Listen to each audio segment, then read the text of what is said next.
रूप पाहता लोचनी सुख झाले भूसाळनी तो हा विठ्ठल बरवा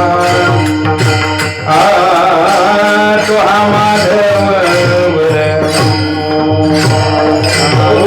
पाहता लोचनी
निरंजनी आम्ही बांधियाले घर निरंजनी आम्ही बांधियाले घर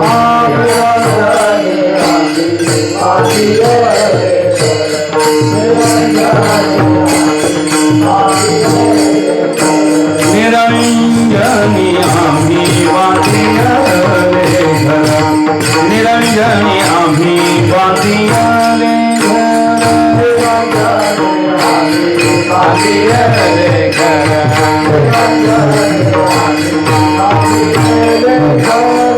मेरा पाए निरंतर राहियों से मेरा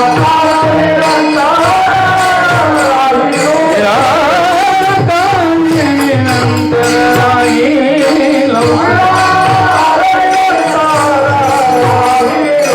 मेरा भाग से पूर्ण झालो समर्थ मेरा भाग से पूर्ण झालो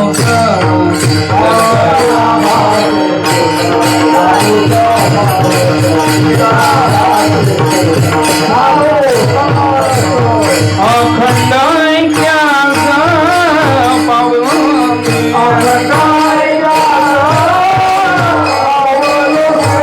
अखंड क्या पावन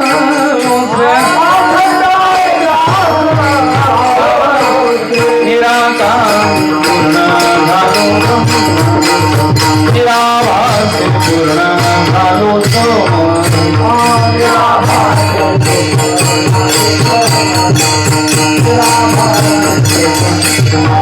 तू का म्हणे आता नाही अहंकार तू का म्हणे नाही आता अहंकार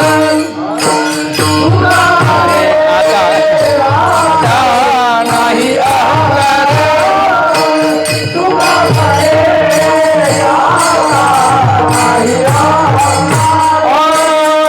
का म्हणे आता नाही अहंकार तू का म्हणे आता नाही अहंकार नाही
खाडेवानांचं नाव काय आपण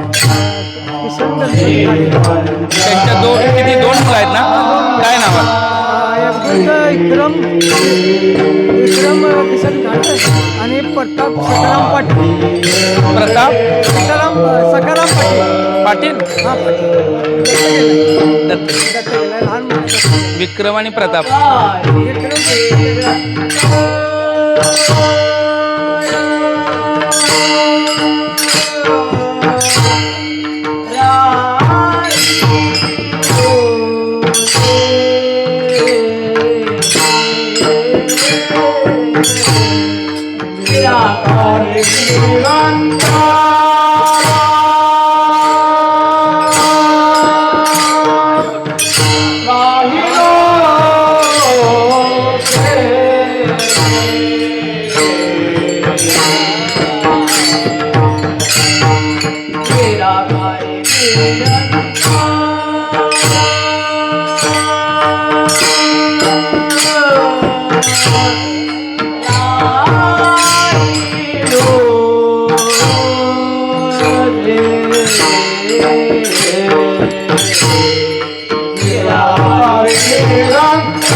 वडिलांचं नाव काय कृष्णात गणपती खाडे कृष्णात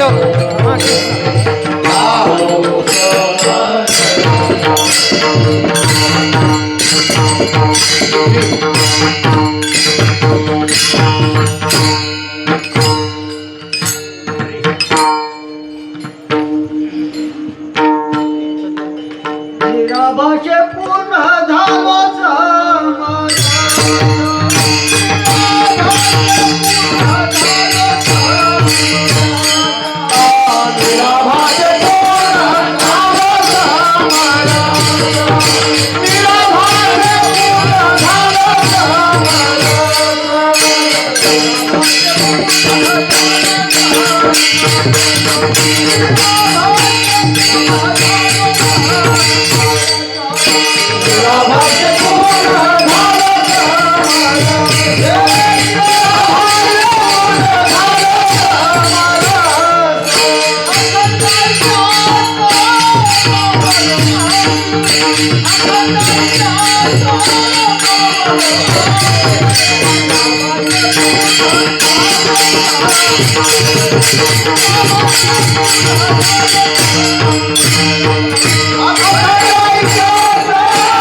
निरंजनी आम्ही बांधिले घर निरंजनी आम्ही बांधिले घर निराकारी निरंतर राहिलोसे निराभासी पूर्ण झालो समरस अखंड ऐक्यास पावलोसे तुका म्हणे आता नाही अहंकार झालो तदाकार नित्य शुद्ध निराभासी पूर्ण झालो समरस अखंड ऐक्यास पावलोसे किंवा पावलो आम्ही महायोग पीठे तटे भीमरत्यां वरम पुंडलीकाय दातुं मुनींद्रे समागत तिष्ठन्तमानंद गंधम परब्रह्मलिंगम वशे पांडुरंगम समचरण सरोजम संदनीलांबुदाभम जगननिहित पाणी मंडनम मंडनानां तरुण तुलसीमाला कंदरम कंजनेत्रम सदयदबलहासम विठ्ठलम चिंतयामि जय जय ओ शुद्धे उदारे प्रसिद्धे अनवरतानंदे वर्षतीये विषय व्याळी मिटी तिद्र्यान दाटी ते तुझे गुरु कृपा दृष्टी निर्वेश होय नमो सद्गुरु तुकया ज्ञान दीपा नमो सद्गुरु सच्चिदानंद रूपा नमो सद्गुरु भक्त कल्याण मूर्ती नमो सद्गुरु भास्करा पूर्ण कीर्ती ओम नमो ज्ञानेश्वर ओम नमो ज्ञानेश्वर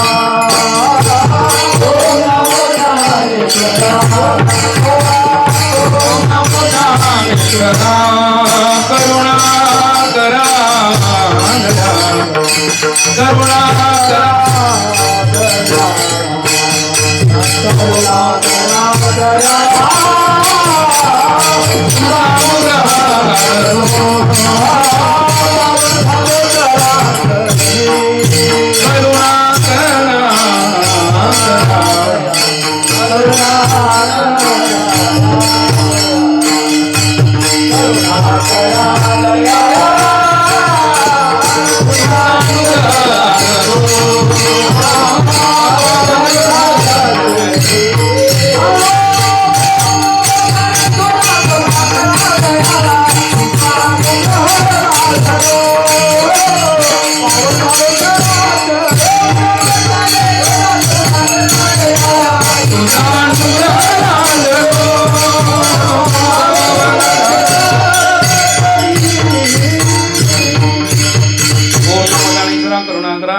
तुमचा अनुग्रह लादलो पावन झालो चराचरी मी कळा कुसरे काही नेले बोलती वचने भाविका तुमचा अनुग्रह लादलो पावन झालो चराचरी एका जनादनी तुमचा दास त्याची आस पुरवावी तुमचा अनुग्रह लादलो पावन झालो चराचरी निरंजनी आम्ही बांधिले घर निराकारी निरंतर राहिलोसे निराभासी पूर्ण झालो समरस अखंड ऐक्यास पावलोसे प्रस्तुत कीर्तन रवी सेवेकरता घेतला अभंग संत श्रेष्ठ संत श्रमणी जगदवंत जगदुर तुकोबरायांचा 3 चरणाचा अभंग आहे 4 चरणाची सवय आहे 3 चरणाचा अभंग आहे आणि या अभंगामध्ये तुकोबराय काय वर्णन करतायत तर तुकोबराय म्हणतात की आम्ही एका ठिकाणी स्थिर झालो आम्ही घर बांधलं आम्ही काय केलं तर घर बांधलं बांधिले घर कुठं बांधलं तर निरंजनी आम्ही बांधिले घर नाही मग काय झालं त्यामुळं काय झालं निराकारी निरंतर राहिलोसे कारण निरंजनी आम्ही बांधिले घर निराभासी पूर्ण झालो समरस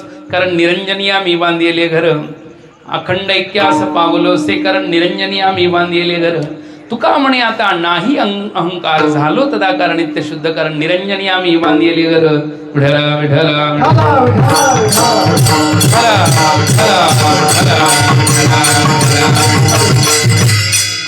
पहिलं कार्य आहे आणि पुढलं फळ आहे पहिलं कार्य सांगितलंय पुढं फळ सांगितलंय काहीतरी केलं म्हणून काहीतरी झालं काय केल्यावर काय झालं निरंजनी घर बांधलं म्हणून पुढं निराकारी निरंतर राहिलोस निराभासे पूर्ण झालो समरस अखंड ऐक्यास पावलोस आम्ही तुका म्हणे आता नाही अहंकार झालो तदाकार नित्य शुद्ध कारण निरंजनी आम्ही बांधिले घर विठला विठला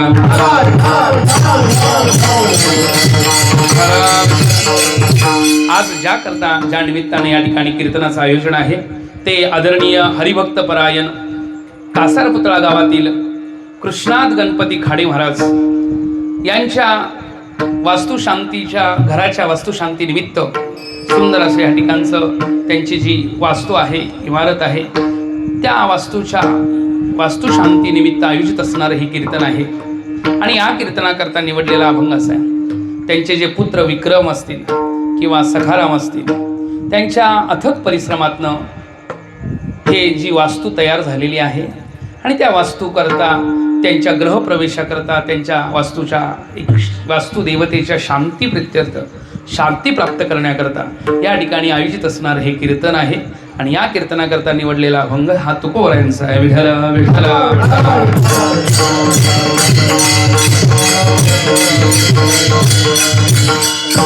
घर शब्दाचा अर्थ असा होतो की घर म्हटलं की एकतर मर्यादा आली, देशकृत परिच्छिन्नता आली. घर बांधणं म्हणजे देशकृत परिच्छिन्न असणं, नाही का. ज्याला घर नाही तो कुठंही फिरू शकतो, नाही का. पण घर बांधलं की तो कितीही लांब गेला असला तर घराकडे आपल्या येण्याची अभिलाषा धरतो, येण्याची इच्छा करतो. म्हणजे घर असतं ते भिंतींनी युक्त असतं, नाही का. भिंतींचं घर असतं. मंदिर कशाचं असतं महाराज? मंदिर कशाचं असतं? मंदिर सुद्धा कशाचं असतं? भिंतीचं असतं. पण भिंतीचं मंदिर आळंदीतच. कळालं का बघा. मंदिराला भिंती असतात पण भिंतीचं मंदिर आळंदीत. तसं घराला भिंती आहेत. चार भिंतींनी युक्त असणारं घर असतं, ज्याच्यामध्ये आपण अन्य विषयांपासून, अन्य वस्तूंपासून, अन्य गोष्टींपासून आपलं संरक्षण करण्याकरता आपण ते 4 भिंतींचं काय तयार केलेलं असतं? स्वतःला एक आसरा केला असतो, घर तयार केलं असतं, जिथं आपण सुरक्षितता अनुभवतो. जिथं आपण सुरक्षितता अनुभवतो असं आपलं घर असतं, बरं का.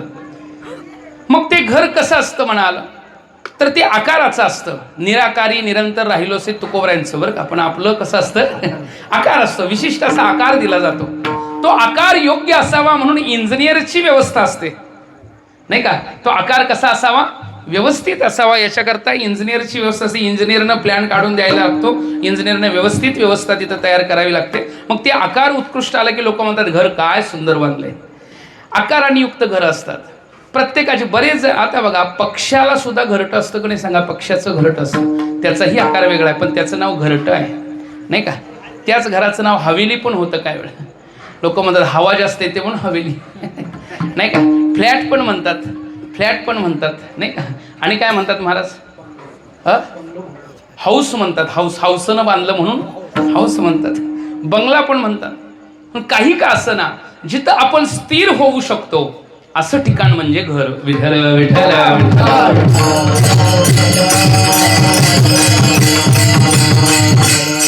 स्थिरतेकरता घराचा भाव आहे. आता हिथं तुकोबराय घर बांधलं असं म्हणतात. निरंजनी आम्ही बांधलेले घर. तुकोबराय घर जिथं बांधतात. मग तुकोबरायांचं पहिलं घर नव्हतं का? पहिलं घर होतं. त्या घराचं वर्णन तुकोबराय करतात. आम्ही सदैव सुडके जवळ येतात, तोर जाके जाऊ पुढे भिगे कुत्री घर राखती. घराचं वर्णन करताना म्हणतात आमच्या घरामध्ये अशा प्रकारची व्यवस्था असते.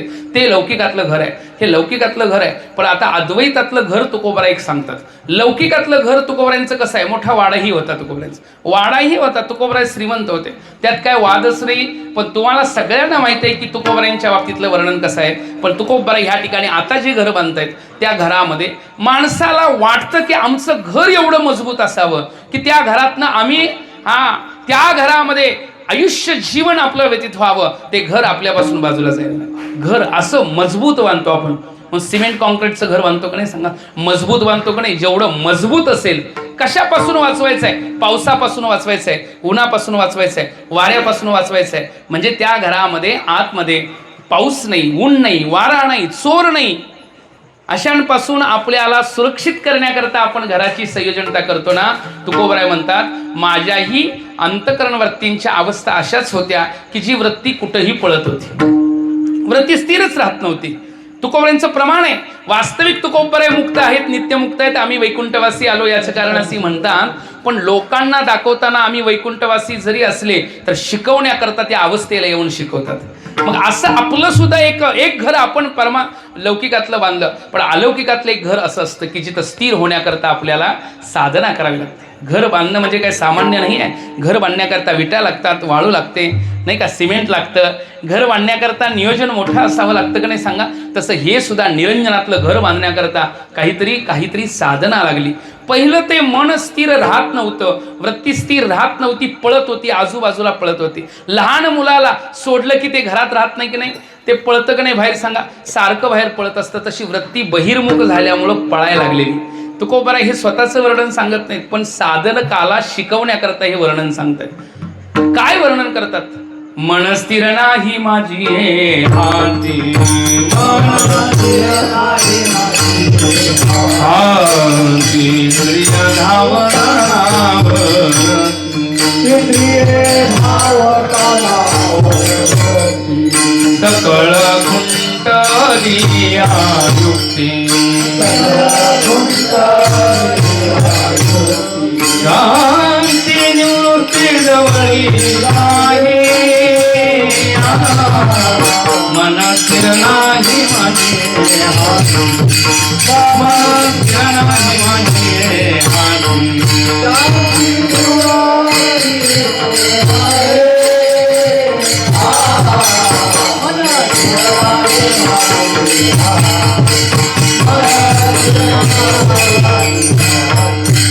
मन स्थिर नाही माझी हाती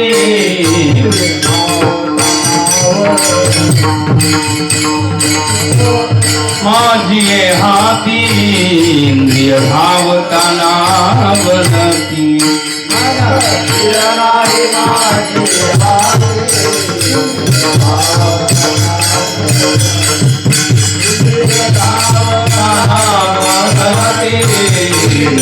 धावताना बनती सकळ खुंटरिया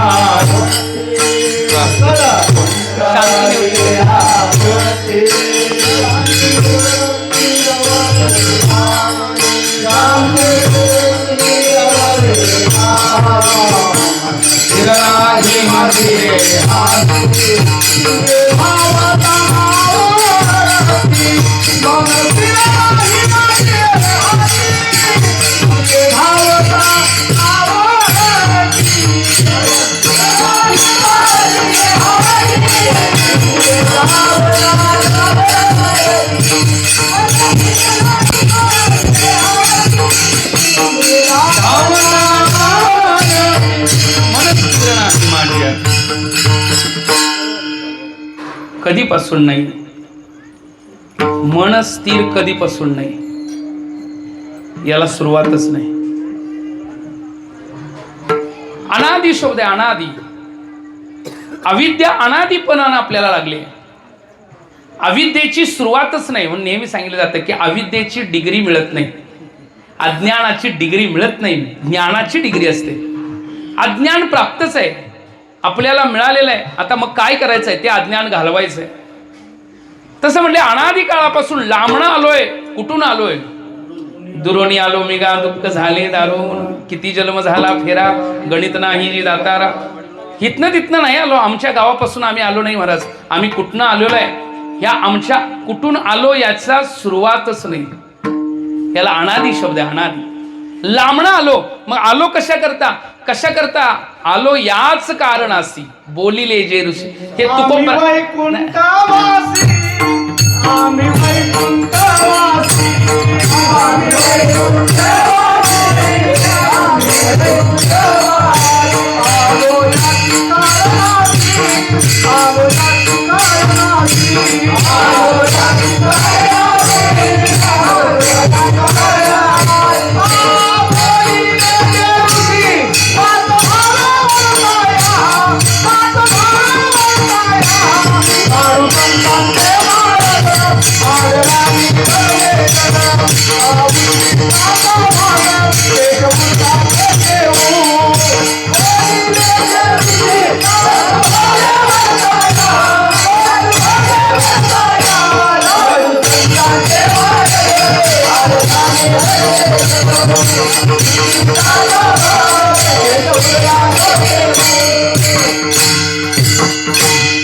आम्ही वैकुंठवासी तुकोबराय म्हणतात संत म्हणतात ज्यांना आम्ही कुठून आलो हे माहित आहे त्यांना संत म्हणतात आम्हाला मात्र माहित नाही कुठून आलो किती लांबणं आलो हे माहितच नाही आम्हाला मग कशा करता आलो याच कारणासी दुसरे एक प्रमाणे महाराज दुरोणी आलो मेगा दुःख झाले दारुण यावयात वरी होते हेची कारण कशा करता आलो एवढ्याच करता काहीतरी भेटायचं आहे दुर्लभ भेटी तुम्हा ही झाली दर्शन बोधाचा अनुभूतीचा स्वरूपाचा बोध करणाऱ्या संतांचं दर्शन व्हायचं होतं म्हणून इथपर्यंत आलो. कारण लौकिकामध्ये बोध होत म्हणजे पशु काय पाप पुण्य जाणती त्या पणामध्ये मिळत नाही बोध. मग हा मनुष्यरूपी शरीरामध्ये बोधाचा अनुभव येऊ शकतो. बोध हितच होतो. याच देहीकडे देवाचे भजन येण्याची शरीरे शरीरा येणे श्री किंभवना आयुर्धारी चला. आणि सूक्ष्म करता येते पण जरा महाराजांनी सांगितलं सोप्यात करा म्हणून सोपा विषय जरा सांग. बघा लांबणं आलो येणं आपल्या हातात नाही. लक्षात घ्या. देव जिकडं पाठवल तिकडं जावं लागतं. या जन्माला येणं आपल्या हातामध्ये नाही आहे. जन्माला येणं आपल्या हातात नाही. कारण त्याला अनिच्छा प्रारब्ध म्हणतो आपण. अनिच्छा प्रारब्ध म्हणजे आपली इच्छा असो अगर नसो जिथं देव पाठवेल तिकडे जावं लागतं. आलो आपण लांबणं आलो. बरं आल्यानंतर देशवेश नोहे माझा सहज फिरत आलो करू सत्ता कवणावरी कोठे स्थिर राहील. कुठं स्थिर व्हायचं. स्थिर होण्याची स्वरूपता बघायला लागलो. अजून पळापळ चालू आहे. गती स्थिती गती स्थिती. जीवनात दोनच क्रिया आहेत. आपण गती करतो नाही तर स्थिती करतो. माणूस गती करतो का नाही तर स्थिती करतो. आता आपण इथं कीर्तनात येऊन बसलो काय केली स्थिती केली. घरी जाणार काय केली गती केली. तिथं बसणार स्थिती केली. उद्या ऑफिसला जाणार गती केली. पुन्हा घरी येणार स्थिती केली. गती स्थिती माणसाच्या आयुष्यामध्ये कायम चालूच आहे. दोनच क्रिया आहे गती स्थिती. प्रश्न असा आहे की माणूस गती का करतो आणि माणूस स्थिती का करतो. कारण स्थिती करण्याकरता घर आहे. स्थितीच्या दृष्टीनं घराचं संयोजन आहे. माणूस गती करतो परिस्थिती सुधारण्याकरता आणि माणूस स्थिती करतो आत्मस्थिती सुधारण्याकरता. गती करतो परिस्थिती सुधारायची आहे. बघा या पोटा कारणी गा नाही का. इथं बरं पोटासाठी पहा केवढी आटाआटी. पोट मोठे आणि वार हिंडविते दारोदार.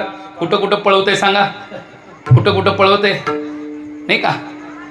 आणि मग ही जी आपल्याला थांबून देत नाही ती प्रकृती आहे त्याला उर्मी म्हणतात. षड उर्मी.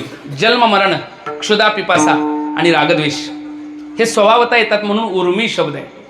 जन्म मरण ठरवून नाही म्हणून स्वभावता असल्यामुळं उर्मी आहे. रागद्वेष ठरवून नाही. कोणी म्हणू शकत नाही मी ह्याच्यावर आता क्रोध करणार ठरवून नाही. किंवा मी ह्याच्यावर प्रेम करणार ठरवून नाही. आपोआप होत नाही का महाराज. म्हणून एकाने तुकोबराने प्रश्न केला का हो तुकोबराय कसं काय देवावरती स्नेह एवढं मन लागलं कसं काय. म्हणले काय माहित काय करू बाय सावळे गोवित आपी आपी लपत म्हणत येते. आपोआपच लपलं. कधी त्याचं झालं कळालंच नाही. तसं ठरवून होत नाही म्हटलं. त्याला बघितल्यावर राजस सुकुमार मदनाचा पुतळा नाही का ठरवून नाही म्हणून उर्मी आहेत. तसं हा क्षुधा उर्मी आहे. तृषा उर्मी आहे. क्षुधा तुषा उर्मी असल्यामुळं आपण ठरवून सांगू शकत नाही आणि ते आपल्याला बंधामध्ये टाकू शकतो. त्याच्या अहमपणामध्ये आपण गेलो तर बंधाला कारण होतो. मग चालाय काय हरकत नाही. अन्न खाण्याकरता शरीराकरता पालनाकरता लागतं आपल्याला जावं लागतं बाहेर. परिस्थिती सुधारण्याकरता गती करतो. म्हणजे मुलाला जर गाडी पाहिजे असेल मुलाला लॅपटॉप पाहिजे असेल आपल्याला घरात काही व्यवस्था पाहिजे असेल तर आपण काय करतो गती करतो. म्हणजे आपण परिस्थिती सुधारायची म्हणून. किती गती एवढी गती होते की आपण स्थितीच करायला विसरतो. एवढं धडपड आयुष्यभर धडपड येत राहतो. व्यावहारिक जीवनामध्ये धडपड आहे की नाही सांगा मला. धडपड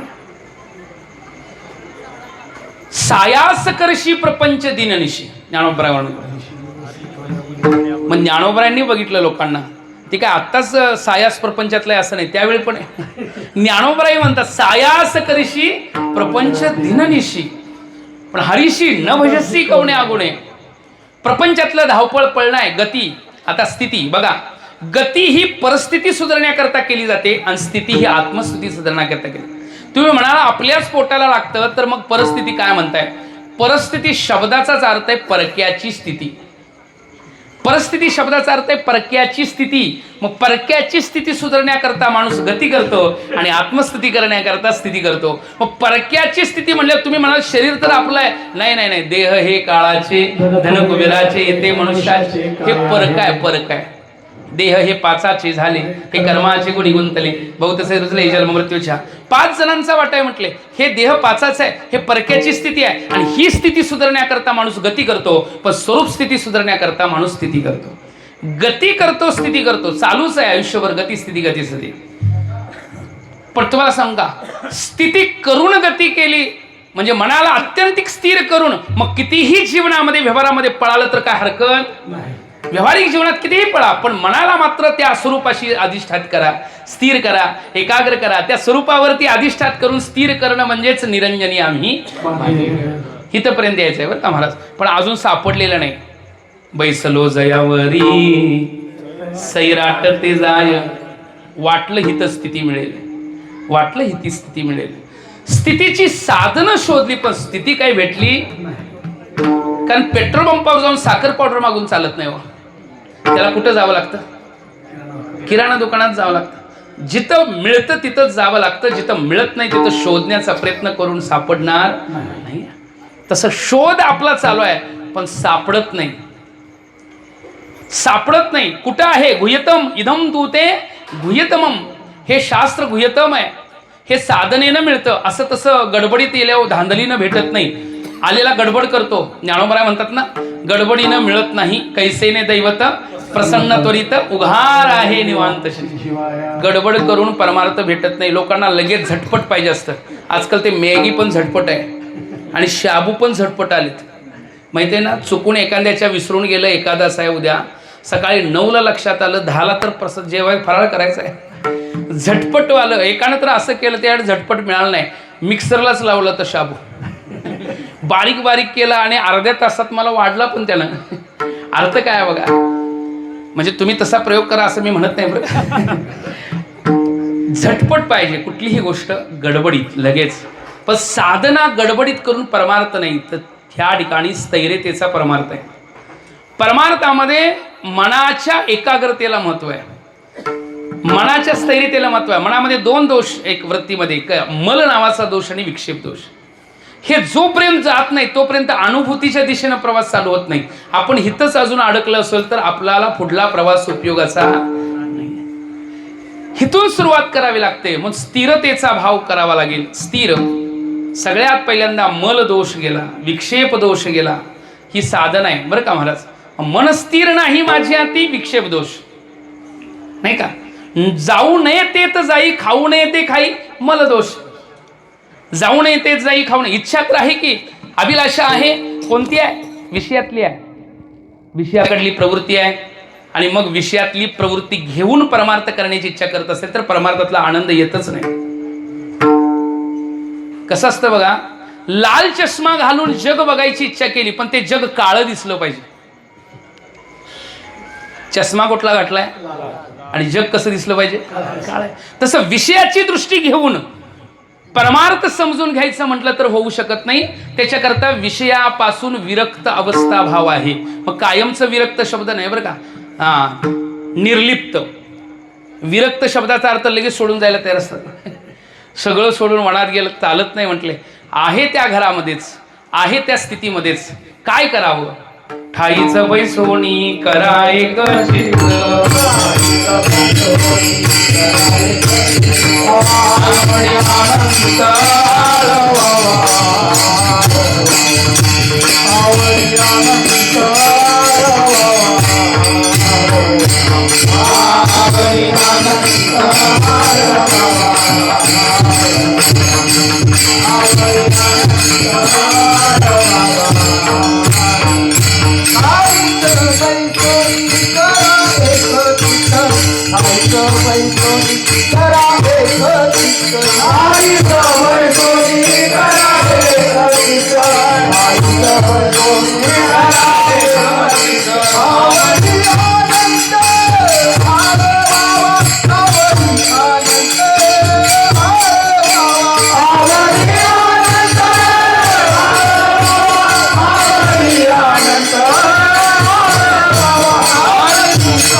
घर शब्द आलाय. वारंवार घर शब्द यायची इच्छा आहे.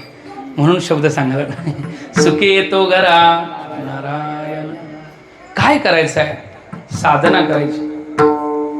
गडबडीत भेटत नाही. तुका म्हणे यासी नचले तांतडी अनुभवी गोडी येईल.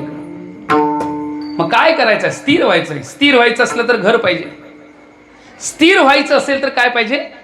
मग घर पाहिजे असलं तर जागा पाहिजे. दुसऱ्याच्या जागेवर आपलं घर बांधून चालेल काय? नाही नाही, आपल्याला जागा पाहिजे. जागेचे भाव आता सगळ्याला माहिती आहेत. जागा पाहिजे. जागा सहज भेटत असती तर कोणीही कसंही घेतलं असतं. नाही, साधना ही सहज नाही आहे.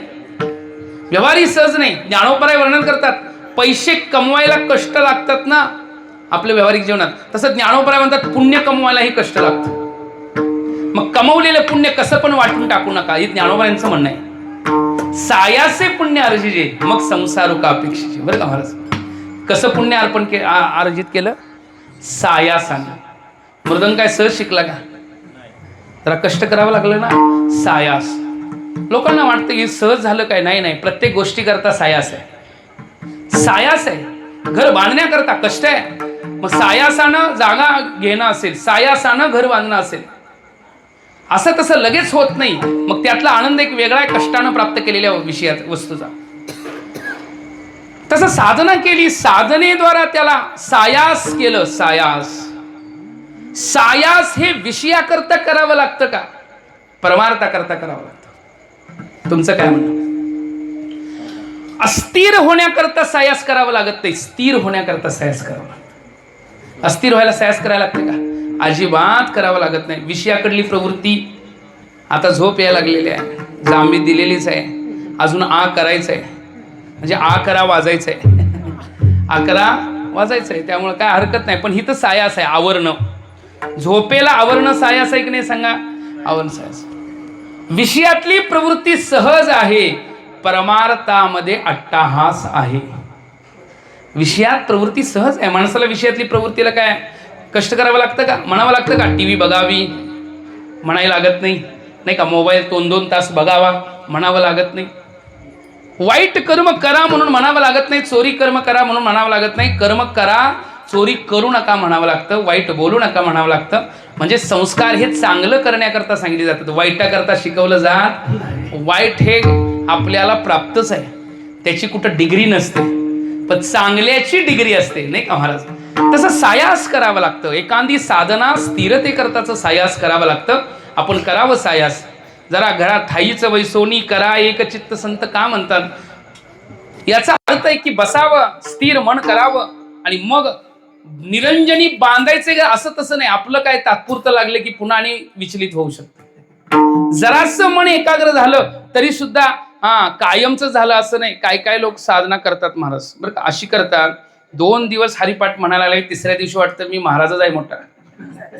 आपल्याला फार मोठं वाटायला लागतं काहीतरी. अहो, कितीतरी साधना करणारी लोक आहे. यदक्षरम वेद विदो वदंती विशंती यद्यत दैवितरागा यदि चंतो ब्रह्मचर्यंचरंची तत्ते पदम संग्रहेन प्रवक्षे. याच्याकरता साधना करणारी, तपश्चर्या करणारी, याचसाठी जप याचसाठी तप व्यासही अमुक ग्रंथ केले. त्याच्याच करता जप तप साधना अनुष्ठान करणारे आहेत, पण त्यांनाही म्हणे तुका ब्रह्मादिका सावळे सुख दुर्लभ. असं तसं लगेच भेटलं नाही. ब्रह्मादिकांना सुद्धा दुर्लभ आहे. काय वर्णन आहे? ज्याच्या प्राप्ती करता अनेक अट्टहास करणारे साधक लोकांनी अट्टहास करून करून साधना करून करून तो प्राप्त झालाच असं म्हणता येत नाही त्यांना. अजूनही महेशू म्हणजे कोण? भगवान शंकर ही त्या मार्गाचे मार्गस्थ आहेत. मार्गाचे मार्गस्थ आहेत म्हणजे काय? अजून हे ते स्वतःला मार्गस्थ म्हणतात. ते देव आहेत जरूर, पण स्वतःला त्या देवाचे भक्त म्हणून घेतात. काय म्हणून घेतात? मी भक्त आहे, मी साधक आहे, असंच म्हणून घेतात. का म्हणून घेतात? कारण त्यांना माहित आहे साधनेतला भाव.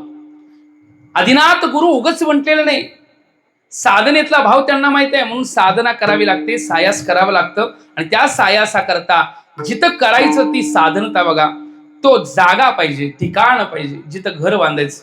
लांबणं एखादा माणूस आला एखाद्या ठिकाणी आणि घर शोधायला लागला, घर सापडना. कोणीतरी घर सापडना, घर शोधण्याचा प्रयत्न केला, सापडना महाराज. एक जण आला आणि म्हटलं चल तुला जागा दाखवतो. जागा दाखवतो. तिथं जागा दाखवली त्याला, त्या जागेवर घर बांध म्हटले. आता जागेवर घर बांध म्हटले बरोबर आहे, पण ती जागा आमच्या नावावर कुठे आहे म्हटले. दुसऱ्याच्या नावावर जागेवरती आम्ही जर घर बांधलं तर तिसऱ्या दिवशी आम्हाला जावं लागेल घरात, तर नाही का महाराज. म्हणजे जागा आपली पाहिजे. मग जागा आपली पाहिजे तर त्यांनी सांगितलं बाबा ही जागा तुझीच आहे. पहिलं तुझ्या आज्या पंजानी इथे येऊन खरेदी करून गेले होती ही जागा, पण इकडं पुन्हा कधी आलेच नाहीत ते. आता तू आलास, आता ही जागा कुणाची आहे? तुझीच आहे. तुझं आहे, तुझं पासी. जागा दाखवली. लांबणं आलेलो आणि लांबणं आलेल्यावर जागा दाखवली. जेव्हा अन्य जागा शोधत होतो आम्ही, ह्यातनं सुख मिळेल, त्यातनं सुख मिळेल, त्यातनं सुख मिळेल, पण जागा संतांनी दाखवली तुझ्याच ठिकाणी सुख आहे, नाही का. आहे ते ठिकाण तुझंच आहे. ज्या ठिकाणी स्थिर हो त्या ठिकाणी स्थिर हो. मग काय स्थिरतेची साधना सांगितली, कारण लांबणं आलतो ना, दुरोणी आलो मी का, बैसलो जयावरी सैराट ते जावे. आपलंस म्हणावं गेलो ते पळून जायला लागलं, आपलंस म्हणायला गेलो ते त्रास द्यायला लागलं. आणि मग काय झालं, साधू संत माय बाप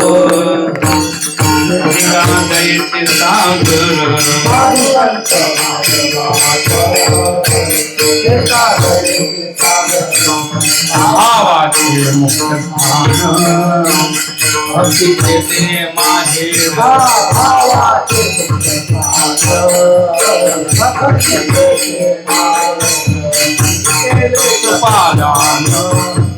मस्तकी ठेवीला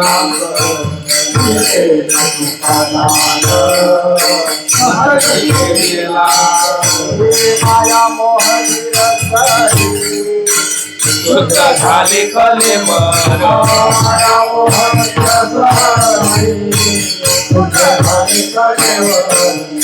संत माया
हरपले आपण ते पावी ते संता ते पाहता दिवसावी म्हणून ऐकावी वाणावी तेची सजा. हरवलेली गोष्ट हरवते कधी हरवले कळालंच नाही. आणि आपण हरवलो असेल तर आपल्या हरवलेल्यानंतर सापडवून द्यायचं काम संतांचं. हरपले आपण पे पावे ते संता ते पाहता दिवसावी म्हणून साधू संतांनी काय केलं, तो मार्ग दाखवला. संत मार्ग दाखवणारे आहेत. संत काय आहेत, साधकाच्या अत्यंत उत्कृष्ट पुण्याचं फळ म्हणजे संतांचं दर्शन. शुद्ध पुण्याचं फळ म्हणून कोण पुण्य त्यांचा होईन. आपले अपेक्षाकृत पुण्य असतं, अपेक्षाकृत कर्म असतं, ते पुण्य शुद्ध पुण्य म्हणता येत नाही. जरी सत्कर्म केलं तर अपेक्षाकृत असेल तर त्याने उत्तम लोकाची प्राप्ती होते, पण संत भेटतील असं म्हणता येत नाही. संत भेटायचे असतील तर शुद्ध पुण्य लागतं. नाहीतर पापात्मके पापे नरका जाईजे आणि पुण्यात्मके पापे स्वर्गा जाई. माते जेणे पाविजे ते शुद्ध पुण्य. शुद्ध पुण्याची प्राप्तता म्हणजे काय? निरपेक्ष कर्म. आम्ही कीर्तनाला जरी बसलो एखाद्या, सगळ्याच नाही सांगत, एखाद्याला असं वाटतं की देवा आम्ही तुझे कीर्तन ऐकलं बरं का, जरा करा आता काहीतरी पाहिजे बरं. अपेक्षा आहे. कीर्तन ऐकलं तरी म्हणतात की आम्ही दररोज कीर्तनाला जातो, देवा आम्हाला का त्रास देतो, दुःख देतो, म्हणजे देवाकडनं अपेक्षाच आहे. निरपेक्ष शब्दाचा अर्थ अंतकरणामध्ये कुठलीच अपेक्षा न धरता केलेलं कर्म, त्याला निष्काम कर्मानं मल नावाचा दोष जातो आणि निष्काम उपासनेनं विक्षेप नावाचा दोष जातो. निष्काम कर्म आणि निष्काम उपासनेचं फळ नाही का, मल आणि विक्षेप निवृत्त झाला की आवरण निवृत्ती करता गुरुकडे जावं लागतं. विठ्ठल विठ्ठल.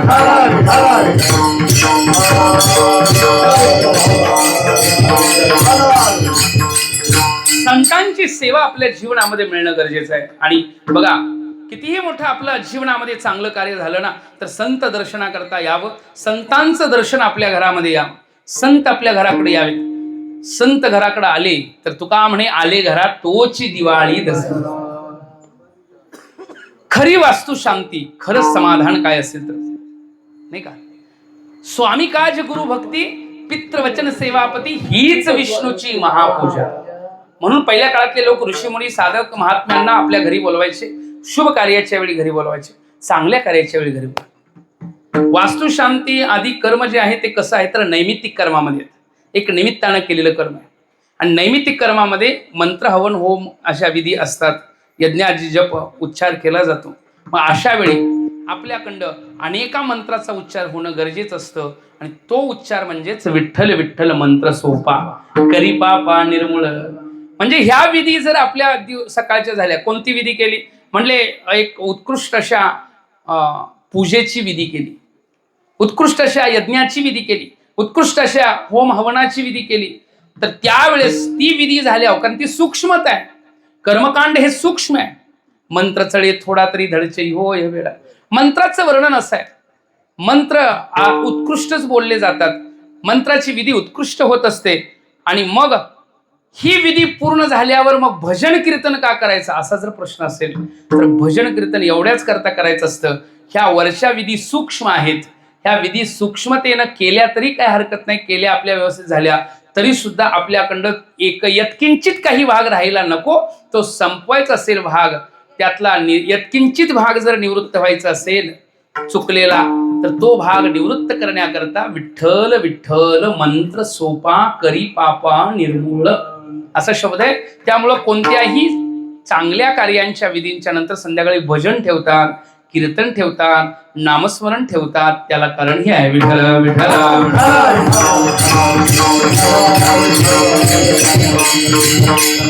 त्या निमित्तानं संत घराकडे येतात, महात्मे घराकडे येतात आणि ते आपल्याला आशीर्वाद देत असतात. आणि त्या आशीर्वादाचा परिणाम एक उत्कृष्ट प्रकारचा अंतकरणातला भाव तयार होतो. हा सगळा विषय आहे. यातनंही सगळ्यात मोठं श्रेष्ठ दान होतं, एक अन्नदान होतं. सगळ्यांनाच माहिती आहे अन्नाचं दान होतं.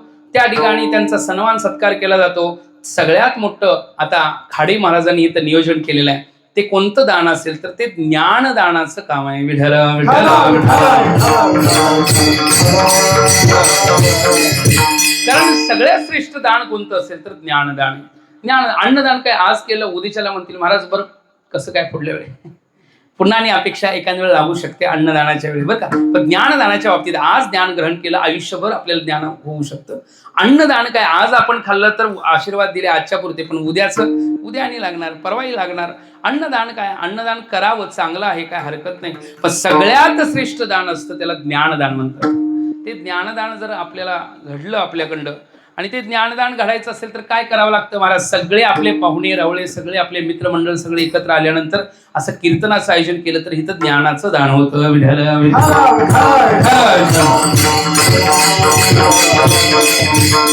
विषय आपल्याला इकडे येताना काय आहे बघा, स्थिर होण्याकरता जागा सापडली संतांमुळं, जागा दाखवली. तुझं आहे तुझं पासी परी तू जागाच उगाच भटका लागले म्हटलं. एक जण होतं चष्मावरच होतं डोक्यावर, कुठं होता पण गावावर फिरायला लागला. प्रत्येकाला भावाला सांगतोय चष्मा बघितलं का, बायकोला सांगतो. आता ते सुद्धा ह्याच्याकडे का बघत नाहीत, शो म्हणतो चष्मा बघितला म्हणलं ह्याच्या डोक्याकडे कशाला, बाजूलाच बघायला की आजूबाजूला सगळीकडे शोधला चष्मा, शेवटी सापडला नाही कोणाला. हाच बसला खुर्चीवर, सहज डोक्यावर हात गेला. चष्मा होता कुठं? डोक्यावर होता. त्याच्याच जवळ ती गोष्ट होती, नाही का? सापडली. सापडणं गरजेचं आहे. तसं देवाचा शोध असतो, स्वरूपाचा शोध असतो आणि शोधानं सापडतो. शोध कशाचा असतो? जी वस्तू असते त्याचाच शोध असतो, नसते त्याचा शोध नसतो. तू म्हणाल मोबाईलचा शोध लावला, मोबाईल काय पहिला होता काय? म्हटलं मग काय जगातनं अन्य कुठलं वस्तू घेऊन आले काय? म्हटलं या जगातल्याच पंचमहाभूतातनंच वस्तू गोळा करून एकत्र केल्या आणि मोबाईल तयार झाला, नाही का महाराज? का त्याच्यापेक्षा वेगळं आणि ह्या जगातलं कुठलं आणून काहीतरी तयार केलं? या ठिकाणी शोध घेणं म्हणजे तिथपर्यंत आपण पोचणं, त्या अवस्थेपर्यंत, त्या ठिकाणापर्यंत पोचणं. आता शोध लागला म्हणतो. मग शोधाच्या आणि आपल्या मध्ये एक आवरण असतं, त्या आवरणाला हटवलं की शोध लागतो. आवरण असतं ते अज्ञानाचं आवरण आहे. तसं आपल्यावरतीही पडदा आलाय. कशाचा आहे? म्हणले अज्ञानाचा आहे. आणि तो अज्ञानाचा पडदा कधीपासून आहे? आविद्येची आणि घोरत होता बदबदा. कधीपासून? सदना असत होय जीवाचे नामी न साई ऐसे परिचय आहे अनादी म्हणती. जिला अनादी म्हणतात तेव्हापासून अज्ञान नावाची गोष्ट आपल्याकडे आहे. मग ती काय करायची आहे? घालवायची आहे. कशानं जाईल? म्हणले बोधानंच जाते. श्रवण करावं लागतं, गुरुचा बोध आहे का? आणि त्याच्याकरता आपण अधिकारी व्हावं लागतं. ह्या क्रमानं जाते. मग ही जी करायची गोष्ट आहे ना, घर बांधायचं आहे, नुकतं कळणं याला परोक्ष ज्ञान म्हणतात आणि अनुभवणं याला अपरोक्ष ज्ञान म्हणतात. मग निरंजनी घर बांधायचं असेल तर निराकारी निरंतर राहायचं आहे, म्हणजे अपरोक्षापर्यंत पोहोचायचं आहे. निरंतर राहायचं आहे, कारण शेवटच्या चरणामध्ये अहंकार संपलेला आहे. निरंजनामध्ये राहिल्यामुळं अहंकार संपलाय. अहंकार सहजासहजी जात नाही, नाही का महाराज? अहंकार सहजासहजी जात नाही. अहंकार हा हळूहळू जातो. हळूहळू कसा जातो? पहिल्यांदा अन्नमय कोश मी नाही, प्राणमय कोश मी नाही, मनोमय कोश मी नाही, विज्ञानमय कोश मी नाही, नाही का? हळूहळू हळूहळू अहंकार. लोक म्हणतात काय तुला अहंकार आहे? म्हटले काय करायचं? पहिल्यापासून घरातल्यांनी शिद्दा असा पक्क करून टाकलंय, नाही का? अहंकाराला काय करून टाकलंय? पक्क करून टाकलंय. आणि आत्ताच नाही, अनादी काळापासून आपण अहंकारामध्येच आहे की नाही सांगा? अहंकार असा तसा अनादी संस्कार लगेच जातील काय? नाही नाही, त्याला हळूहळू हळूहळू. मग कसं घालवायचंय? साधनेनं अहंकार जातो. अहंकार साधनेनं जातो महाराज.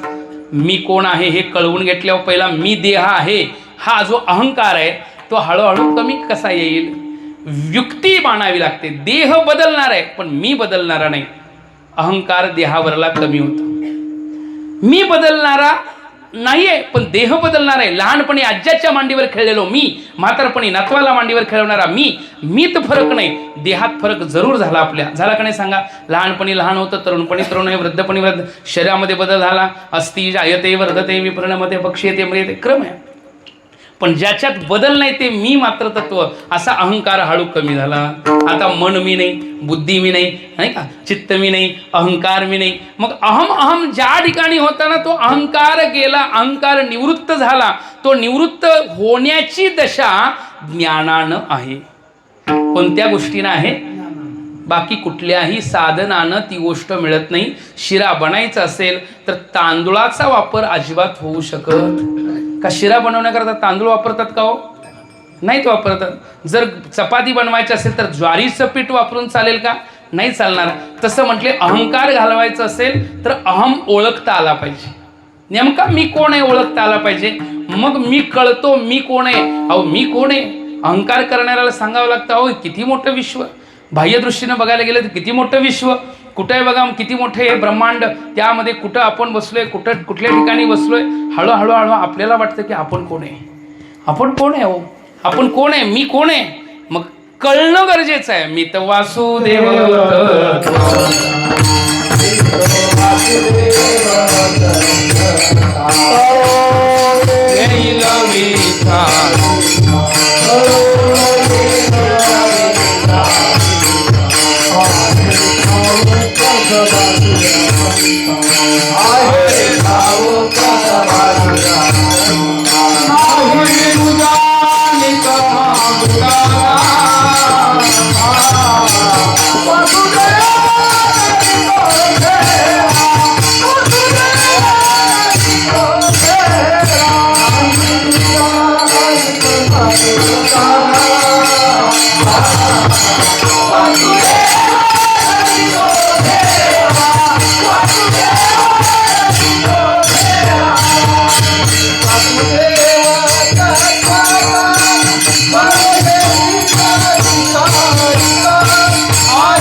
घरात जाऊन म्हणशीला महाराज म्हणलेत मी वासुदेव,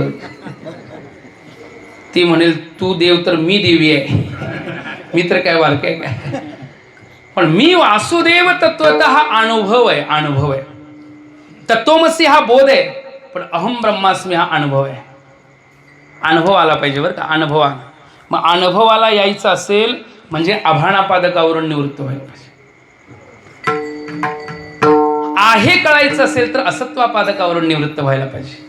कसं होत नाही म्हटले, जसं यथा मुंजा दिशा कैवा आत्मयुक्त्या समुद्रत शरीर त्रिंत्रयाधीरे परम ब्रह्मेव जायत.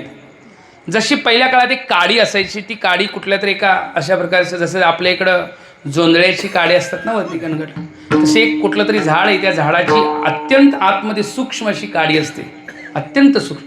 ते काढताना मुंजा म्हणतात त्याला. ते अलगद असे आळूच काढावे लागते, नाही तर मोडण्याची भीती असते. अलगद आजूबाजूला आवरण आहे, त्या आवरणातनं अलगद बाजूला करावं लागतं ना.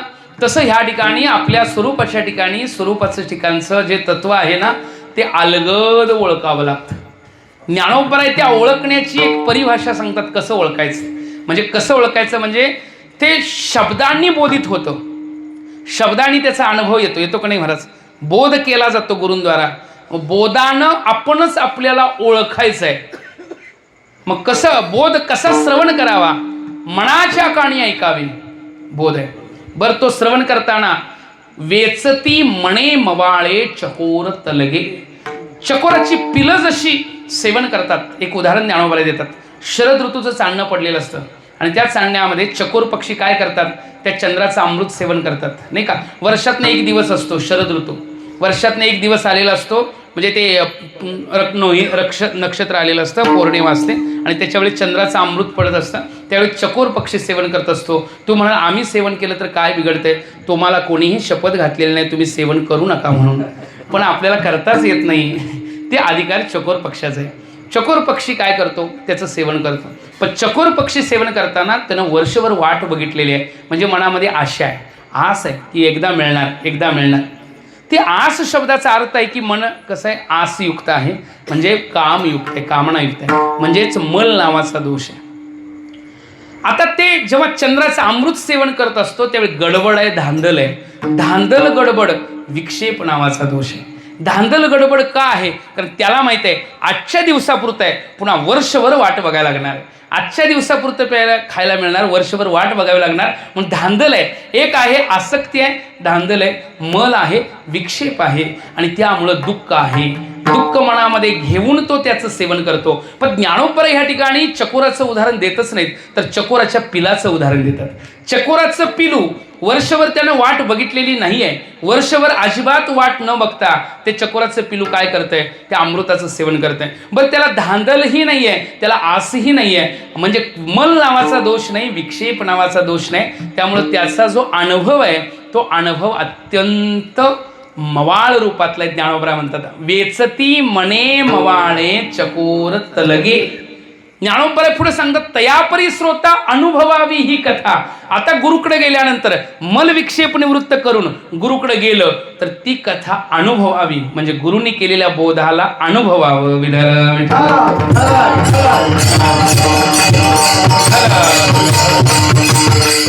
गुरुकडे गेल्यानंतर गुरुबोध करताना अनुभवावं. मग अनुभव कसा असतो, अत्यंत सुंदर.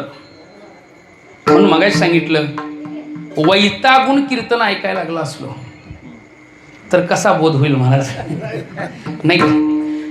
पहिलं आपलं मन तदाकार करावं लागतं, भगवंताच्या भावनेनं अंतकरण निर्मळ करावं लागतं आणि अशा मनामध्ये जसं चकोर पक्षी जसं चंद्राच्या अमृताची करते अपेक्षा करून बसतो, तसं त्या स्वरूपाच्या ज्ञानाची अपेक्षा करावी लागते. नाहीतर गुरुला काय येतंय म्हटल्यावर तुम्हाला काय येतंय आम्हाला लय कळालंय असं म्हटलं तर बोध होत नाही. बोध व्हायला गुरुला नतमस्तक तद्विद्धी प्रणिपातेन परिप्रश्नेन सेवया, तो विधी सांगितलाय. उपदेक्षन्ति ते ज्ञानम ज्ञानेन तत्वदर्शिनं. गुरुकडे गेल्यानंतर गुरुचा बोध अनुभवाला आला. ही जी काय इमारत उभा केली, विवेक वैराग्य क्षमा षटक मुमुक्षु साधनांनी विटा, नाहीतर नंतर काय म्हणतात त्याला, मग ते काय काय लागतं, सिमेंट, पाया तर मिळाला आपल्याला. पाया कुठला मिळाला? परोक्ष ज्ञानानं असत्वापादकावरून निवृत्त झालं, पाया मिळाला. आता ह्या पायावर इमारत उभायला करायला काय, अगोदर मिळतच नव्हतं, काहीच नव्हतं मनात, म्हणजे भ्रमलो होतो. जेथे जावे तेथे कपाळ सरसे, ठिकाणच मिळत नव्हतं. पण जागा मिळाली. मिळाली जागा कुठे? आपल्याच ठिकाणी असत्वापादकावरून निवृत्त झालं, जागा सापडली. आता त्या जागेवर इमारत बांधायची असेल तर आभाणापादकावरून निवृत्ती व्हायला पाहिजे. आभाणापादकावरून निवृत्त व्हायचं असेल साधना करावी लागेल. कोणती साधना आहे महाराज? विवेक वैराग्य समाधी षटक मुमुक्षुता साधनता म्हणून क्रम आहे. शुभेच्छा, शुभेच्छेची गती कुठपर्यंत आहे महाराज? इच्छेपर्यंत आहे. शुभ इच्छा, मलविक्षेप निवृत्त करून आवरण दोषाची निवृत्ती करता साधन चतुष्टयाचं अवलंबन करून जो तीव्र अनुभूतीची इच्छा करतो, शुभेच्छा आहे, नाही का? आता सुविचारणा कुठपर्यंत जाते? गुरुपर्यंत जाऊन गुरुचा बोध ऐकून श्रवण करून मननापर्यंत सुविचारणा, नाही का? मननापर्यंत काय येते? सुविचारणा. शुभेच्छा, चांगली इच्छा झाली हे भाग्यानं, बरं का? त्यात 3 गोष्टी कारण होत्या. एक तर होतं भाग्य, दुसरी होती कृपा, तिसरं होतं विवेक. एक होतं भाग्य, कृपा आणि सत्सद विवेक. भाग्य, कृपा, विवेक. भाग्य असल्याशिवाय सुद्धा जिज्ञासा होत. आम्हाला जिज्ञासा भगवत चिंतनाची झाली म्हणजे काय असं तशी झाली का महाराज? काहीतरी भाग्य आहे, बहुत सुकृताची जोडी म्हणून विठ्ठली आवडी, असं तसं नाही. काहीतरी पूर्वसंचित आहे. ईश कृपा म्हणतो आपण त्याला, ईश कृपा, नाही का? म्हणजे भगवंताची आवड तयार व्हायला सुद्धा भगवंताचीच कृपा लागते. तुका म्हणे कृपा करील नारायण तरीच हे वर्म पडे ठाई. मग त्याची सामान्य रूपातली सगळ्यांकरता अधिकारता आहे, सगळ्यांना आहे. पामरानंही त्यांची अपेक्षा केली तरी सुद्धा देव त्याला त्याच पद्धतीनं फळ देणार, पण त्याला काय आपलं स्वरूप देणार नाही, दाखवणार नाही. तेवढ्या पुरतं फेपून मिरच्या गोळ्या, नाही का? तेवढ्या पुरतं. विषयीनं अपेक्षा केली तर त्याला तेवढ्या पुरतं. पण जिज्ञासूवाल्यांना, खऱ्या अधिकाऱ्यानं जर भगवंताची जर स्मरणता चिंतनता केली, कुठलीच अपेक्षा नाही केली तर शुद्ध अंतकरण म्हणून जे सतत नाही का वर्णन करतात. गीतेमध्ये भगवान सांगतात, यश सर्वत्र स्नेह तत् वर्णन करतात. कसं बघा, तेषां सततयुक्तानां भजदां प्रतिपूर्वकं ददामि बुद्धियोगम तम येन मामुपयांति ते. त्या साधकांकरता मी बुद्धियोग देतो जे माझ्यापर्यंत पोचतील, नाही का? बुद्धियोग देतो म्हणजे कृपा शब्द, ईश कृपा. नंतर ते साधनेतनं सुविच्छा, शुभेच्छा, शुभेच्छा. चांगल्या विषय ही आपण काय करायला लागलो त्या आता शुभेच्छा म्हणजे परोक्ष ज्ञान झाल्यामुळे शुभेच्छा आहे की नाही महाराज? परोक्ष ज्ञानामुळे अस्तिपणाच्या भावामुळे शुभेच्छा आहे की नाही सांगा? मग शुभेच्छा झाल्यावर सुविचारणा, त्याच अधिष्ठानावर म्हणजे काय झालं? हळूहळू आता इमारत उभा राहायला लागली. उभा राहता राहता राहता कुठंपर्यंत गेली महाराज? तनुमानसा, सत्वापत्ती, असंसत्ती, नाही का?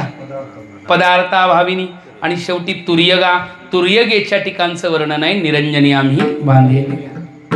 तुर्यगेच्या ठिकाणी काय? आता बाकी आजूबाजूचा काहीच विचार नाही. निराकारी निरंतर राहिलो. निरंजन म्हणजे काय शब्द बघा. अंजन म्हणजे काय? अंजन माहिती आहे तुम्हाला? अंजन, अंजन कुठं घालतात? डोळ्यात घालतात, नाही का? पायाला लावत नाहीत, डोळ्याला. मग अंजन डोळ्यात आल्यावर काय होतं महाराज?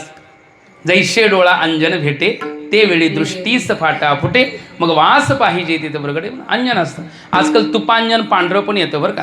पण इथं अंजन शब्दाचा अर्थ जर आपण काळा असा घेतला, काळा म्हटलं की दोष घेतला, दोष घेतला की तो दोषयुक्त भाव जिथं नाही आहे त्याला निर्दोष म्हणतात. आणि निर्दोषाला जर निरंजन म्हटलं तर ब्रह्म हे निर्दोष आहे. गीतेमधलं वर्णन आहे, निर्दोषम हि समम ब्रह्म तस्मात् ब्रह्मणि ते स्थित. म्हणजेच ब्रह्मस्वरूप म्हणजे अधिष्ठान. त्या अधिष्ठानाच्या ठिकाणी घर बांधणं, अधिष्ठानाच्या ठिकाणी घर बांधणं म्हणजेच निर्दोष ठिकाणी घर बांधणं, आणि निर्दोष ठिकाणी घर बांधणं म्हणजेच ब्रह्मस्वरूपाच्या ठिकाणी घर बांधणं. विठ्ठल विठ्ठल.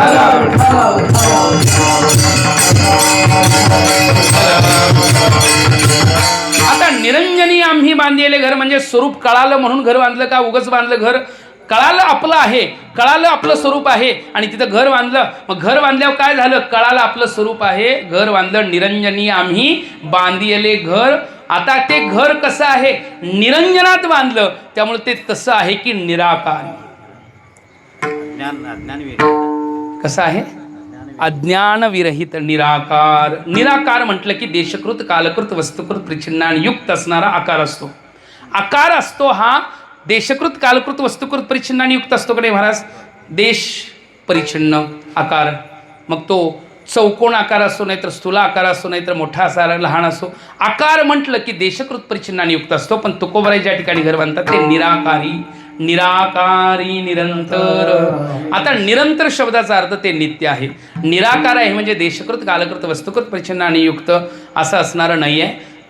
म्हणजेच काय आहे ते त्या अवस्थांनी रहित असल्यामुळं अनंत्य आहे. अनंत्य असल्यामुळंच निरंतर आहे. निरंतर आहे.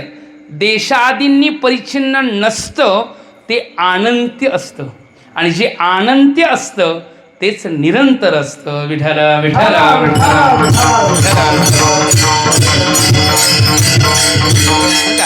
जे अनंत्य असतं ते निरंतर असतं. अनंत्य म्हणजे न अंत्य, ज्याचा अंत रूप रहित, नाही का?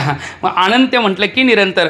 निरंतर राहिलोसे निराकारी निरंतर राहिलोसे. आता ती चित्तवृत्ती वृत्तीनं तदाकारता अनुभवली. अनुभवाच्या ठिकाणी एवढे एकरूप झालो की तिथनं हालायला तयार नाही. आनंदाची डोही आनंद तरंग, आनंदाची अंग आनंदाची. अनुभव मात्र आनंदाचा आहे. किती आनंदाचा आहे महाराज? तुका म्हणे नये जाणीव अंतरा, अंतर्या थारा आनंदाचा. जिथं जाणीव सुद्धा नाहीये, जिथं जाणण्याचा व्यवहारही नाही, फक्त आनंदाचे डोही आनंद तरंग. तुका म्हणे खातो आम्ही आनंदाचे लाडू, नका चरपडू घ्या रे तुम्ही. मग आनंदात राहिलो पण हे सांगा का? कारण स्थिर घर झालं. घर स्थिर असल्यामुळं राहणं स्थिर झालं. राहणं स्थिर झाल्यामुळं आनंदाचा अनुभव आहे. निराकारी निरंतर राहिलोसे, निराभासी पूर्ण झालो समरस, अखंड ऐक्यास पावलोसे. निराभासी पूर्ण, निराभास. आभास म्हणजे काय? आभास म्हणजे काय? मनुष्य आणि त्याची छाया, ही छाया खरी आहे का आभास आहे? हे का? पाणी आणि लाट, याच्यामध्ये लाट खरी आहे का आभास आहे? काय म्हणणं आहे बघा. कारण आकार आहे म्हटल्यानंतर आकार आणि नाव दोन्हीच फक्त फरकात आहे. आता आभासाचा भाव असा आहे की जो आभास असतो तो आभास अधिष्ठानाला घेऊनच असतो, बिना अधिष्ठानाचा आभास नसतो. म्हणजे छाया कोणीतरी माणूस आहे म्हणूनच पडले. माणूस नसेल तर छाया पडेल का? त्याची सावली पडेल का? नाही म्हटले. ब्रह्म तेची माया, माया तेची काय प्रभा बघ आहे, माया तेची ब्रह्म, ब्रह्म तेची माया, अंगी अंग छाया जयापरी. म्हटले आभासच आहे, भासत आहे. मग भासलंय ते तर निराभास. जिथं भासणं संपलं म्हणजे अनुभव. भासणं आहे तोपर्यंत द्वैत आहे, दुःख आहे, असद आहे, जड आहे, दुःख आहे. तीन गोष्टी आहेत. असद आहे, जड आहे, दुःख आहे. कुठं? भासाच्या ठिकाणी. आणि जिथं निराभास आहे तिथं ना असद आहे, ना जड आहे, ना दुःख आहे. मग तिथं काय आहे? सद आहे, चिद आहे, आनंद आहे. सदचिद आनंद रूप आहे. त्यामुळे निराभास आहे. निराभास आभास जो आहे तो घालवायचा असेल तर अधिष्ठानाचं ज्ञान व्हावं लागतं. मग अधिष्ठानाचं ज्ञान झालं की ते आभासाचं आहे कळालं. तुम्ही सांगा सोनं खरं का अलंकार खरे? सोनंच खरं, अलंकार काय? मग तुम्ही सांगू का? आपण सोन्याचे अलंकार बघतो पण सोनार मात्र सोनंच बघतो. का नाही कळालं? आम्ही म्हणतो नथनी आहे, आम्ही म्हणतो रिंग आहे. सोनाराकडे दिले की तो म्हणतो किती ग्रॅम आहे. ग्रॅमवर मोजणं असतं ते. नथनी रिंग तुमचं तुम्हाला ठेवा, ग्रॅमवर असतं. एक जण म्हटला दिलती नथनी, मला नथनीच पाहिजे. अरे बाबा ती नथनी बदलली, तिचं रिंगमध्ये रूपांतर केलं. नाही नाही म्हटलं माझी नथनी होती, तुम्ही बदललंय. अरे तेच सोनं आहे. ज्ञानोबा म्हणतात सोने सोने पण आवणे नयताची झालेले ने तेवी नवेचिता जग होणे अंगे जया. ह्या जगद्रूपतेचा भास मात्र मध्ये जे प्रतिभासे ते मायावसे दिसे. एरवी तत्वता जे वस्तू असे ते अविनाशाची. मध्ये जे प्रतित्यता आलं ते मायेचा परिणाम होता. मध्ये जे प्रतिभासे हा जो भास आहे त्या भासाला निवृत्त केलं म्हणजे मायेला निवृत्त केलं. स्वरूपाचं ज्ञान झालं. निराभासी निरंतर राही निराभासी पूर्ण झालो समरस अखंड इत्यास. एक रूप त्याला प्राप्त झालं कारण भासामुळंच द्वैत होतं. निराभास झाल्यानंतर अद्वैताचा अनुभव आला. अखंड इत्यास पावलोसे विठोबार कुमार. जय जय विठोबार कुमार. हरे विठोबार कुमार. विठोबार कुमार.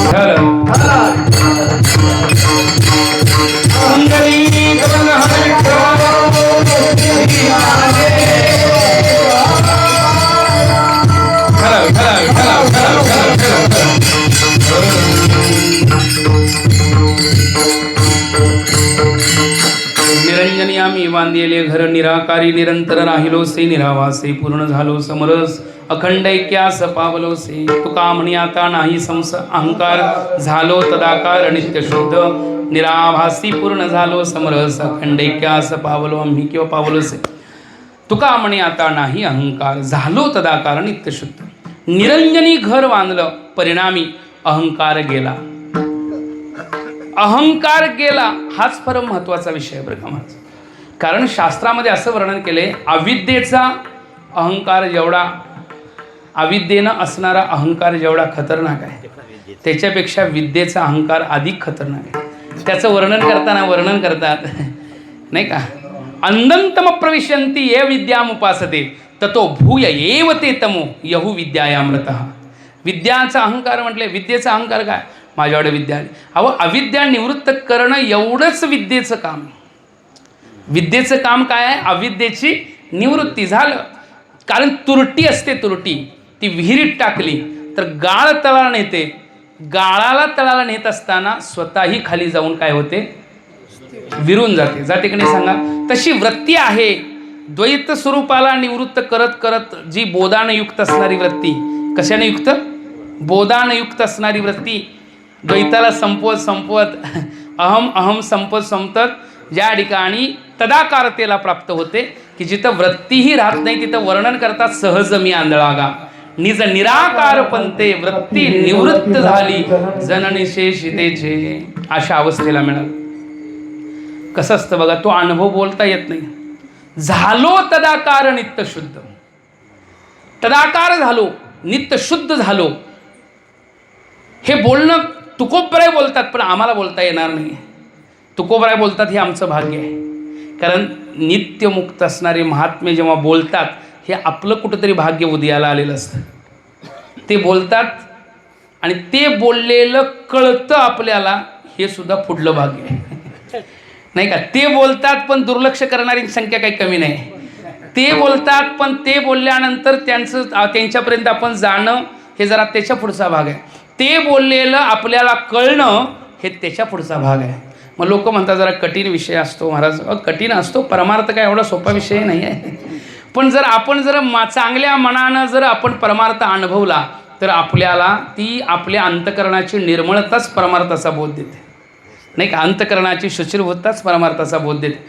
नाहीतर काय तुम्ही सांगा समुद्रामध्ये वरवर काय असतं लाटा असतात. वरवर लाटा असतात. वरवर पालापाचोळा पण असू शकतो, वरवर कचरा पण असतो, पण रत्न कुठं आहेत बघा जरा. रत्न कुठं आहे? डुबकी मारावी लागली तर कुठंपर्यंत पोचलं पाहिजे? हां, म्हणजे तुम्ही मारू नका म्हणजे झालं. मी त्या डुबकीचं बोलत नाही.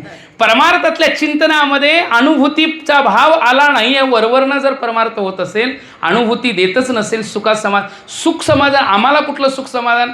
2-4 गोष्टी माझ्याबद्दल बोलल्या की वा महाराज, पुढल्या वर्षी तुमची तारीख फिक्स बरं का, पुढल्या वर्षी तुमची तारीख. मग तुम्ही काय सांगितलं? माझ्याबद्दल सांगितलं. अहो मी कोण? हा मी घालवण्याकरताच कीर्तन आहे. मी घालवण्याकरताच प्रवचन परमार्थ आहे.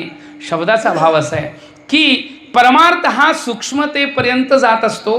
पायऱ्या चढत चढत चढत वरती गेल्यानंतर ज्या अनुभूती येत असते, सुरुवातीला कळत नाही तर कळवून घ्यायचा प्रयत्न करून पुढल्या पायरीवर जरा जरा पहिले संस्कार, हळूहळू हळू ढाळे ढाळे केतुलेनी एकेवेळ. पण ते तत्त्व कळणं गरजेचं आहे. कारण येण्याचे शरीरे शरीरा येणे सरे, किंबवना इरदा रे चिरा पडे. त्या तत्वापर्यंत जाणं गरजेचं आहे, तत्त्व कळणं गरजेचं आहे, अनुभव येणं गरजेचं आहे. नाहीतर मग हसवारे हसत हसतच आपलं झालं आपलं जीवन, तर असं काय म्हणायचं नाही का? नुकतं मी काय हसवलं नाही तुम्हाला असं नाही. मगाच्यानं बऱ्याच वेळ तुम्ही हसलाय, बऱ्याच शब्दांना हसलाय की नाही सांगा? हसलाय. पण मग हसवणं म्हणजेच परमार्थ का? तर हसवलं पाहिजे, खेळवलं पाहिजे. हसणं खेळणं असं कीर्तनामध्ये पाहिजे, पण ते दृष्टांताला घेऊन आणि सिद्धांताला घेऊन, सिद्धांत त्यातनं पटवला गेला पाहिजे. असं जर असेल तर चांगलं आहे. विठ्ठल विठ्ठल.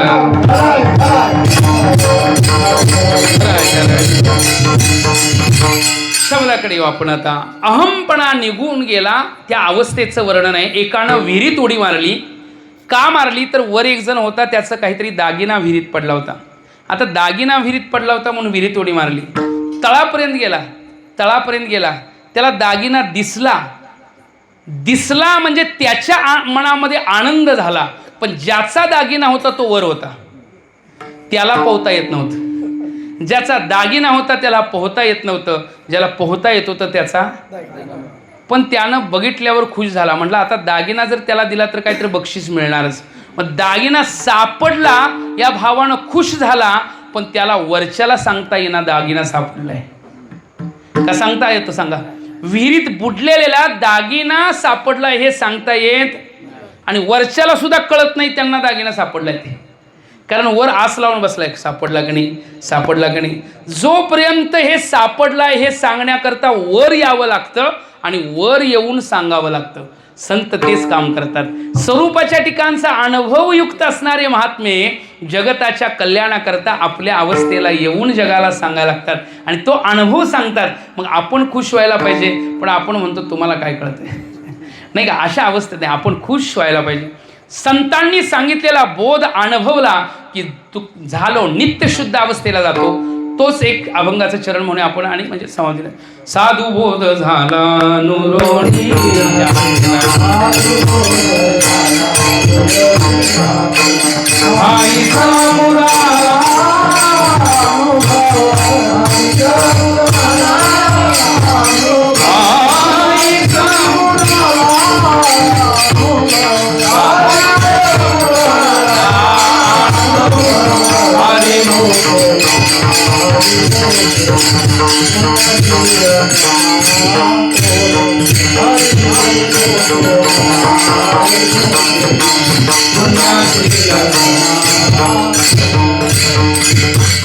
साधू बोध झाला तो नुरुनिया ठेला ठाई समोराला अनुभव. संतांचा बोध, संत बोध करणं वेगळं आणि संतांचा बोध होणं वेगळं. संत बोध करतात पण तो होतोच असं म्हणता येत. साधूंचा बोध झाला काय होतं? बोधात्मा जो बोध अनुभव करणार आहे तो अनुभूतीच्या एवढ्या उच्च अवस्थेला असतो की तो बोध सांगण्याच्या अवस्थेमध्ये नसतो. ही अनुभवाची जोगेनो हे बोलायचं. सुखाच्या साम्राज्य वैसे नाही का? आपलं स्वरूप आपल्याला कळाल्यानंतर अनुभवाचा बोध कसा आहे? धन्योहम तत्प्रसादात. पावले पावले तुझे आम्हा सर्व, तुझा नको भाव होऊन देऊ. मिळालं देवा, आता मिळवण्यासारखं काय राहिलं? मिळालं सगळं, खुश. जोपर्यंत मिळत नाही तोपर्यंत काय आहे? अपेक्षा आहेत. आणि अपेक्षा आहे तोपर्यंत काय आहे? दुःख आहे. मिळाल्यावर अपेक्षा नाही, आता दुःख नाही. पावले पावले तुझे आम्हा सर्व, सगळं मिळालं, फक्त एक काम कर, मिळालेलं जाऊ नये. दुजा नको भाव होऊन देव. मिळालेलं जाऊ नये म्हणजे दुसरा भाव तयार व्हायला नको. नित्य शुद्ध झालो आम्ही. त्या अवस्थेचा अनुभव सांगताना जिथं अहम नावाचा शब्द नाही आणि जिथं अहम असतो तिथं जाणीव असते. तुका म्हणे नये जाणीव अंतरा, अंतर्या थारा आनंदाचा. तिथं काय आहे? आनंदच आहे. आणि तुका म्हणे आता नाही अहंकार, झालो तदाकार नित्य शुद्ध. ज्ञानेश्वर माऊली, ज्ञानराज माऊली,